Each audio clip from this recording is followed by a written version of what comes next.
নমস্কার বন্ধুরা, কেমন আছো তোমরা সবাই? আশা করি সবাই খুব ভালো আছো। আমরা খুব ভালো আছি। তো চলো আজকে তোমাদের সাথে একটা যারা ডায়েট করছো তাদের জন্য কিন্তু এটা খুব হেলদি অ্যান্ড টেস্টি একটা রেসিপি তোমাদের সঙ্গে শেয়ার করবো। তো চলো দেখো, আমি এদিকে যে তরকার কলাইটা হয় সেটা ভিজিয়ে রেখেছিলাম, তাতে দিয়ে দিলাম 5-6 কোয়া রসুন, একটু হলুদ গুঁড়ো, একটু জিরে গুঁড়ো, আর দিয়ে দেব পরিমাণ মতো লবণ, আর দিয়ে দেবো কিছুটা জল দিয়ে। চলো এটাকে এখন সেদ্ধ করতে বসিয়ে দিই। দেন তারপরে আমি দেব ওটস। দেখো এটা খুব সুন্দরভাবে সেদ্ধ হয়ে গেছে কলাইটা।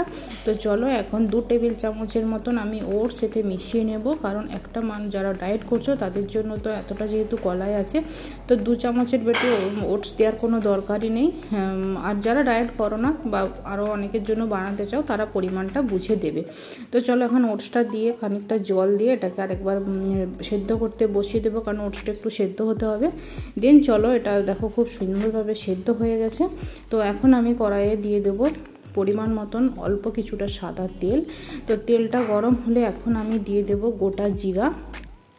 গোটা জিরার বদলে তোমরা কিন্তু অনেকে এখানে কাঁচা লঙ্কা, গোলমরিচ ইউজ করতে পারো, কারণ গোলমরিচটা আমি দিলাম না, আমার গোলমরিচের ঝাঁঝটা খুব একটু বেশি লাগে, তোমরা চাইলে কিন্তু দিতে পারো। তো দেখো এদিকে আমি দিয়ে দিলাম পেঁয়াজ কুচি, আর এদিকে একটু আমি কলাইটাকে ঘেটে নিচ্ছি, কারণ রসুনটা যদি মুখে পড়ে তাহলে তো একটা কেমন অনেকের গন্ধ লাগে। তো সেহেতু দেখবে যাতে রসুনটা থেতো হয়ে যায়, তো সেভাবে একটু এটাকে ম্যাশ করে নেবে।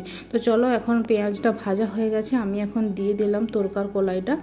তো এটা দিয়ে পরিমাণ মতন জল দিয়ে দিলাম। তো চলো এখন একটু ফুটতে দিলে কিন্তু এটা রেডি হয়ে যাবে।